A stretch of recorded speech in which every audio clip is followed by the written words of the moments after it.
Le Grand Matin Sud Radio, 7h-9h, Jean-Jacques Bourdin. Bien, Jean-François Akili. Bonjour Jean-François. Bonjour Jean-Jacques. Jean-François, si nous parlions de la simplification administrative. Hier matin, je recevais Marcangeli, Laurent Marcangeli, le ministre. Le texte est actuellement en discussion à l'Assemblée nationale. Bien, on en a parlé ce matin en commission. Terminer les ZFE. Nous verrons quel sera le vote. C'est la même commission dont nous allons parler. Oui. Nous verrons quel sera le vote final à l'Assemblée. Bien, les députés s'attaquent aux agences de l'État pour tenter de trouver des milliards. Est-ce que ça peut marcher ? Ah ouais, ça peut marcher à la condition de pouvoir, je ne sais pas moi, réduire au silence le Conseil national du bruit. Et un grand nombre des 1200 agences et opérateurs de l'État dont les missions parfois s'avèrent obscures, inefficaces, injustifiées. Ces comités théodules, comme on dit, qui servent trop souvent à recaser les amis politiques, que coûterait entre 60 et 80, voire 140 milliards d'euros chaque année selon les estimations.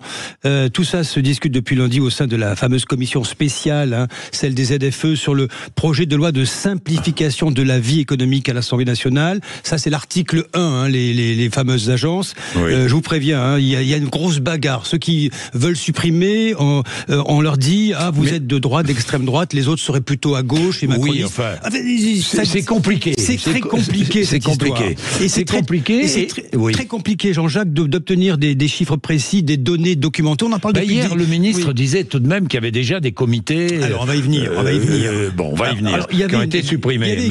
Il y avait également un député qui est très en pointe là-dessus. Alors, il émarre chez Éric Ciotti, il est UDR, Charles Aloncle, sur Sud Radio, qui a listé, lui, 100 agences sur 1200, dit-il, à fermer prioritairement, une sur 12. Ça rapporterait 10 milliards d'euros. C'est ce que dit ce député. Quelles sont les agences visées ?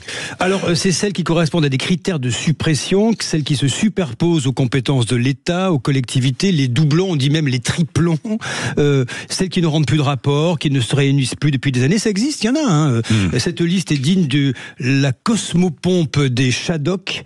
Par exemple, il y a une commission supérieure de codification dont le rôle, ça va intéresser Françoise Degois, est de fixer la méthodologie d'élaboration des codes en émettant des directives générales. Attendez. J'adore, moi, ça. Déjà, je comprends même pas le titre. La commission, écoutez bien, parce que ça, c'est quand même... supérieure de codification. La commission supérieure de codification qui fixe... Allez-y, qui fixe la quoi ? Méthodologie d'élaboration des codes en émettant des directives générales. Non, mais ça, c'est... Est-ce que vous avez compris quelque chose ? Oui, moi, je comprends à quoi ça sert. Moi, je crois ça sert tout simplement à surtransposer probablement les normes. Vous comprenez bien qu'à un moment donné, vous avez des normes, des normes européennes, etc. Ça sert aussi à ça. Je ne suis pas du tout sûr qu'elle serve à quelque chose. Moi, j'en ai une dans la tête. Non, mais le problème, c'est pas grand-chose. C'est consultatif, c'est ça le problème. Vous allez nous dire, mais autre... Alors, il y a le CNOP. Le quoi ? CNOP, c'est pas Jules Romain, c'est pas le docteur Knock. Le Conseil de normalisation des comptes publics, là, il y avait un intitulé... Conseil de normalisation des comptes publics. Et je sais pas. Ce sont des machines consultatives qui peuvent être sur le papier utiles, mais qui ne sont pas effectives. C'est ça le problème que ça pose. Il y en a des dizaines comme ça. Vous avez évoqué les Césaires hier matin avec le ministre. Ça y est, c'est passé à la trappe, là, les Césaires. L'ADEME ça va être supprimé, les Césaires. Les Césaires, les conseils économiques, sociaux et environnementaux régionaux. L'ADEME est dans le collimateur. Ça sert. L'ADEME est dans le collimateur alors qu'elle est quand même souvent consultée sur pas mal de sujets liés au climat. La Commission nationale du débat public, elle sauve sa peau. Elle sauve sa peau, ça y est ? C'est fait, oui. Elle sauve sa peau. Et l'histoire ne dit pas, et ça j'insiste là-dessus au passage, combien de salariés, de fonctionnaires vont rester sur le carreau dans l'histoire. Bien sûr. On n'en parle jamais. Parce que vous avez quand même des salariés, des personnes compétentes qui y travaillent, souvent avec conviction. On ne sait pas ce que deviennent ces personnes. Bien, ça ne fait pas consensus, cette réduction entre la droite et la gauche. Non, les deux camps se font face et il n'y a toujours pas de majorité à l'Assemblée, vous le savez. Alors la moisson risque au final d'être maigre. On parle de milliards, de dizaines de millions, de montagnes de chiffres. À la fin, nous verrons s'il n'y a pas un trognon de pommes à la sortie. Il en va de la simplification, vous savez, comme de toutes les réformes qui n'ont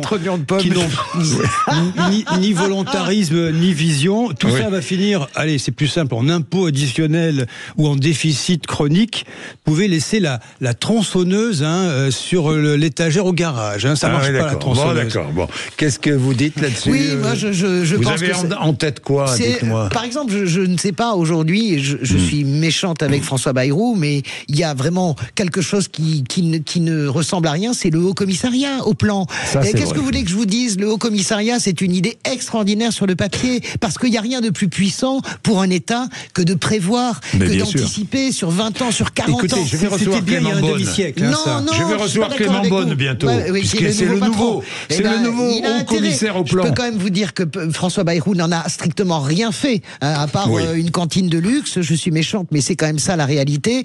La planification est très importante et ça date pas de 50 ans, Jean-François. C'est très important. Le problème, c'est Françoise de Gois, comment vous planifiez quand vous avez un Donald Trump qui déboule en janvier et qui bouscule l'ordre mondial, économique mondial? Toutes les règles. Non, excusez-moi. Je vais planifier avec ça. Moi, je pense pas une guerre en Ukraine. Je ne pense pas que c'est compliqué. Ça, c'est vraiment. On peut pas regarder les choses avec un essuie-glace. Je pense qu'il y a des grands investissements à faire qui dépendent ni de Trump ni de la guerre en Ukraine. Mais ils sont faits. Sur le nucléaire, c'est fait. Il n'y a pas besoin de commissariat au plan. Est-ce que je peux finir? Je parle pas du nucléaire parce que s'il y avait que ça sur 50 ans, vous avez des grands investissements sur la transition écologique qui ne sont absolument pas faits. Vous avez des immenses investissements à faire sur l'industrie. Il y a une loi de programmation de l'énergie. Mais qui fait débat. On va en parler d'ailleurs à Jean-Philippe Tanguy. Laissez-moi vous dire, il y a la loi, il y a ce que font les députés. Alors là, pour le coup, avec des majorités qui changent tous les 5 ans, et vous avez la planification de l'État. Moi, je pense que c'est de la démagogie pure de vouloir supprimer les agences d'État. Ce qui fait la force et la puissance de la France, c'est son État. C'est comme tout. Ça appelle à Jean-Jacques. C'est comme tout. C'est dans le détail que ça se joue. C'est pas blanc ou noir. Mais c'est ce que je vous dis. C'est pour ça que je pense que l'ADEME, c'est débile de mettre l'ADEME là-dedans. La dernière fois qu'un type a fait ça, c'est Nicolas Sarkozy. Top, il est 8h22. Top avec l'ADEME et tout. Allez, 8h22. RGPP, hein? RGPP.